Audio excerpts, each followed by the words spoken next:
আসসালামু আলাইকুম, সবাই কেমন আছেন? আমি অ্যাডভোকেট তানিয়া আক্তার প্রভা আপনাদের সাথে লিগাল বাংলা থেকে চলে এসেছি।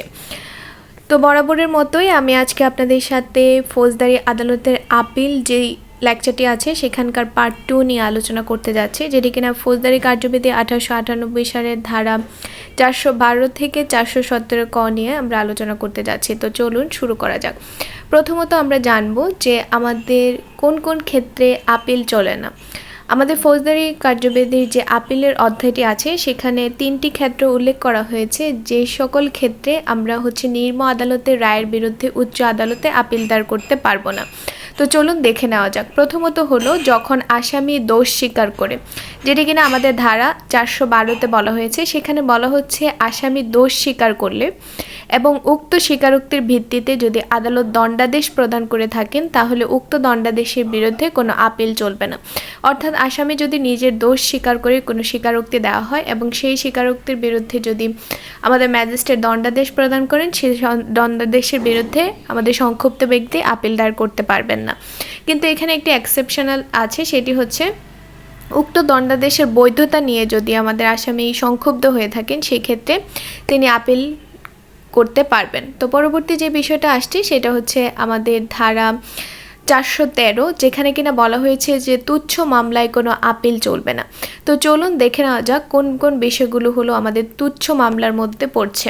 তো এখানে বলা হয়েছে যে দায়রা আদালত কর্তৃক যদি কারাদণ্ড দেওয়া হয় এবং কারাদণ্ডের মেয়াদ যদি অনধিক 1 মাস হয়ে থাকে তাহলে সেটার বিরুদ্ধে আমরা আপিল দায়ের করতে পারবো না। দায়রা আদালত chief judicial magistrate, metropolitan magistrate বা প্রথম শ্রেণীর ম্যাজিস্ট্রেট কর্তৃক যদি অনধিক 50 টাকা জরিমানা করা হয় সেটার বিরুদ্ধেও আমরা আপিল দায়ের করতে পারবো না। পরবর্তীতে আসছে আমাদের ধারা 414, সেখানে বলা হয়েছে সংক্ষিপ্ত বিচার চলাকালীন সময় আমাদের ম্যাজিস্ট্রেট যদি অনধিক 200 টাকা জরিমানা করলে সেই দণ্ডের বিরুদ্ধে দণ্ডিত ব্যক্তি কোনো আপিল করতে পারবেন না। আশা করি বুঝতে পারছেন। পরবর্তী যে স্লাইডটি আমরা আসছি সেখানে আমরা পড়ব যে খালাসের বিরুদ্ধে আপিল এবং অপর্যাপ্ত দণ্ডাদেশের বিরুদ্ধে আপিল। তো আমরা পড়ে এসেছি যে দণ্ডাদেশের বিরুদ্ধে যখন আপিল করা হচ্ছে তখন আমাদের সংক্ষুব্ধ ব্যক্তি আপিল করবেন, কিন্তু খালাসের বিরুদ্ধে আপিল এবং অপর্যাপ্ত দণ্ডাদেশের বিরুদ্ধে আপিল শুধুমাত্র পাবলিক প্রসিকিউটর এবং অভিযোগকারী দায়ের করতে পারবেন। পাবলিক প্রসিকিউটরের ক্ষেত্রে অবশ্যই সরকারের পূর্ব অনুমতি দরকার হবে। তো চলুন আমাদের পাবলিক প্রসিকিউটর খালাসির বিরুদ্ধে আপিল কখন করতে পারবেন এবং অপর্যাপ্ত দণ্ডাদেশের বিরুদ্ধে আপিল কখন করবেন এবং কোন আদালতে দায়ের করবেন সেটা সম্পর্কে আমরা আলোচনা করি। তো প্রথম পয়েন্টে আমি যে বিষয়টা আলোচনা করেছি সেটা বলা হচ্ছে যে দায়রা আদালত কর্তৃক, এখানে দায়রা আদালত বোঝানো হচ্ছে দায়রা আদালত কর্তৃক যখন মূল মামলা বা আপিলে, মানে মূল মামলা যখন দায়রা আদালতে থাকবে সেখানে যদি খালাসের আদেশ প্রদান করা হয়ে থাকে বা আমাদের আপিলটি যদি দায়রা আদালতে চলমান থাকে, সে দায়রা আদালত যদি খালাস আদেশ প্রদান করে থাকেন তাহলে সেটির বিরুদ্ধে আমাদের পাবলিক প্রসিকিউটর আপিল দায়ের করবেন হাইকোর্ট বিভাগে। ওকে, তো এখানে বলা হচ্ছে মূল মামলা বা আপিলে, এখানে আমাদের মনে রাখতে হবে দুইটা জিনিস। একটা হচ্ছে মূল মামলা বা আপিলে ম্যাজিস্ট্রেট কর্তৃক যখন খালাসের আদেশ দেওয়া হবে তখন আমাদের পাবলিক প্রসিকিউটর আপিল দায়ের করবেন দায়রা আদালতে। তো এখানে আমরা বুঝতে পেরেছি যে খালাসের আদেশের বিরুদ্ধে যখন আমরা আপিল দায়ের করব পাবলিক প্রসিকিউটর কর্তৃক তখন আমরা এই নিম্নলিখিত আদালতগুলোতে আপিল দায়ের করতে হবে। এখন আসবো যে অপর্যাপ্ত দণ্ডাদেশের বিরুদ্ধে আপিল দায়ের আমাদের পাবলিক প্রসিকিউটর কোন কোর্টে দায়ের করবেন। এখানে বলা হয়েছে যে অপর্যাপ্ত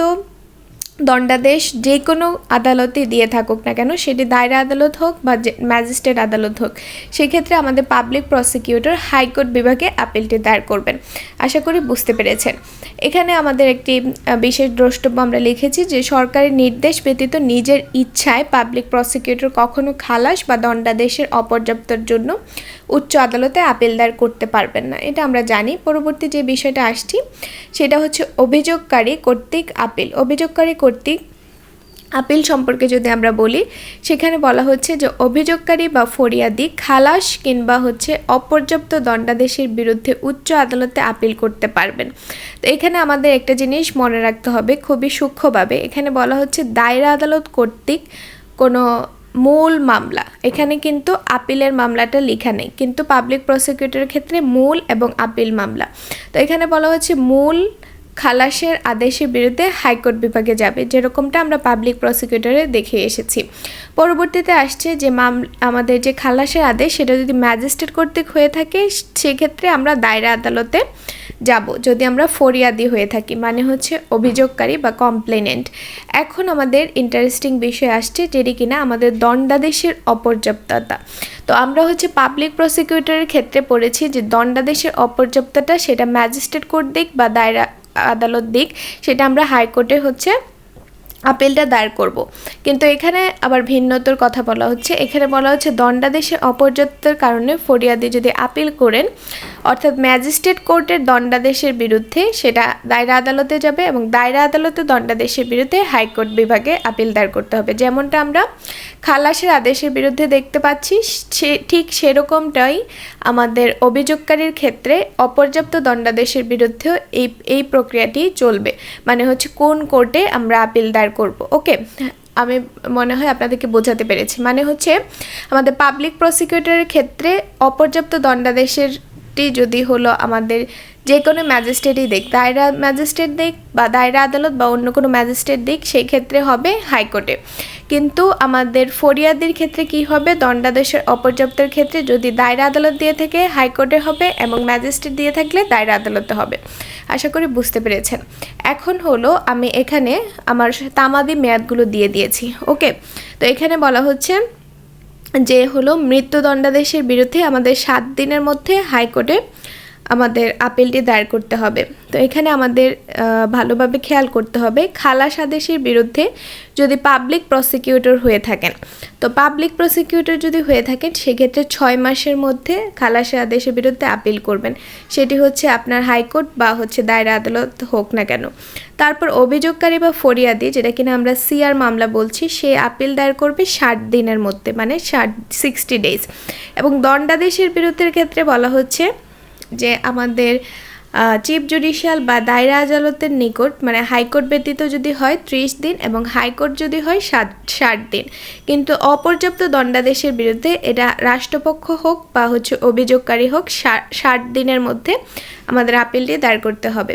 এবং এই যে পার্টটি আছে এটি হচ্ছে আমি আইন পার্ট থেকে পিকচার তুলে এখানে অ্যাড করেছি, আপনারা চাইলে এই বইটি কিনে নিতে পারেন, এটা খুবই উপকারী। তো আশা করি বুঝতে পেরেছেন। মানে এখানে যেটা বোঝাতে চাচ্ছি সেটা হচ্ছে অপর্যাপ্ত দণ্ডাদেশের বিরুদ্ধে কোনো 6 মাস বা হচ্ছে 30 দিন এরকম কোনো কিছু নাই। পাবলিক প্রসিকিউটর এবং অভিযোগকারীর জন্য তামাদি মাত্রা সেম, মানে হচ্ছে 60 দিন।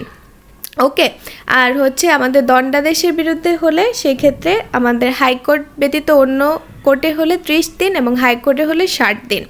এবং খালাস আদেশের বিরুদ্ধে যদি আমরা আপিল দায়ের করতে পারি সেটার তামাদি মেয়াদ হচ্ছে পাবলিক প্রসিকিউটরের ক্ষেত্রে 6 মাস এবং অভিযোগকারীর ক্ষেত্রে 60 দিন। আশা করি বুঝতে পেরেছেন। আল্লাহ হাফেজ। এবং পরবর্তীতে আমি হচ্ছে পার্ট 3 নিয়ে আলোচনা করব।